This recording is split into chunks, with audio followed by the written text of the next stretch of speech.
This is my presentation on the Battle of the Codes, which will explore the AFL expansion into Western Sydney. Today I will cover three main points. Number one, the use of the well-known and high-profile names to boost the brand awareness of the Greater Western Sydney Giants. Number two, money investment equals favouritism, which looks at the difference a bank balance makes in gaining public support for a club. And number three, the importance of relationships in building a club support base.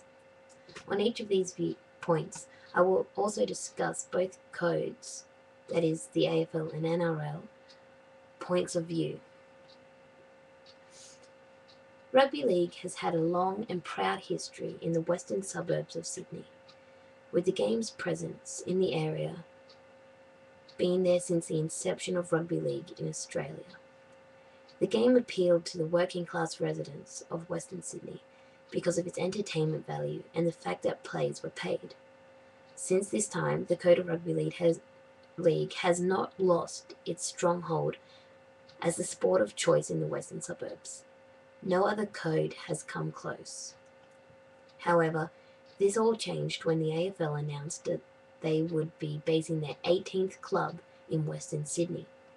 The NRL was shocked and outraged at the very idea of another code moving in to what is often referred to as the heartland of league. This move by the AFL was seen as a challenge to the popularity and sustainability of rugby league, not only in the west of Sydney, but Australia-wide. Sport is a business, and as any good business does, the AFL has been constantly looking forward in the sport and hope to create and implement new strategies and take opportunities that will build a sustainable future for the game. The AFL saw that there was a business opportunity in the west of Sydney and have grabbed hold of it with both hands. They have created a marketing campaign to help them gain entry to this new market successfully. The campaign has used three main strategies. The first is that the AFL knew that starting a new club in a region where most people do not watch, play, or follow their sport was never going to be easy. So their first goal was to get themselves noticed in the region. The signing of Kevin Sheedy as coach and ex-NRL star Israel Folau achieved this for the club. People now had a greater brand awareness. The signing of Folau especially sparked much debate among NRL fans as they pondered how well the young athlete would perform in a different code. The signing of Folau caused a different reaction in the NRL. It caused a media frenzy, and many questions were raised about the NRL's ability to keep young stars in the game. It also questioned the effectiveness of the current operational procedures and whether the salary cap is helping or hurting the game. The second strategy used by the AFL was to be very generous with their bank balance. The AFL have used their deep pockets to invest in the facilities and playing ground infrastructure of Western Sydney, which is in turn investing in the future of AFL in the suburbs of Western Sydney. Investments like that show the commitment of the AFL to staying in Western Sydney for some time. Over the past 3 years, the AFL has invested over $5 million into the development and renovation of AFL playing fields throughout the western suburbs.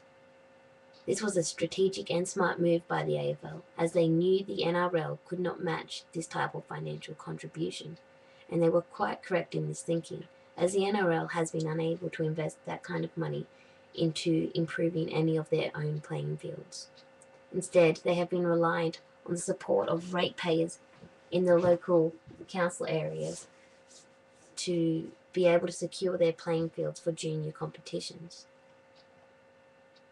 However, the preference that rugby league has been used to receiving is slowly starting to disappear, as the AFL just recently have secured the exclusive usage rights to 3 ovals in the western suburbs as a result of their investments and newly formed partnerships with local councils.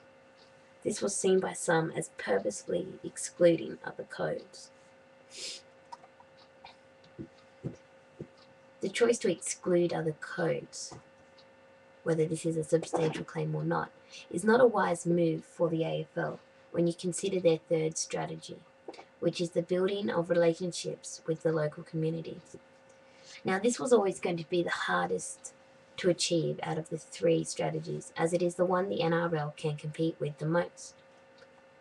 The NRL clubs have been based in Western Sydney for over 100 years, and there is a real sense of pride in the supporters that is different to most member bases of the other NRL clubs. Rugby league runs in the blood for some supporters, and the thought of switching alliances has never crossed their minds.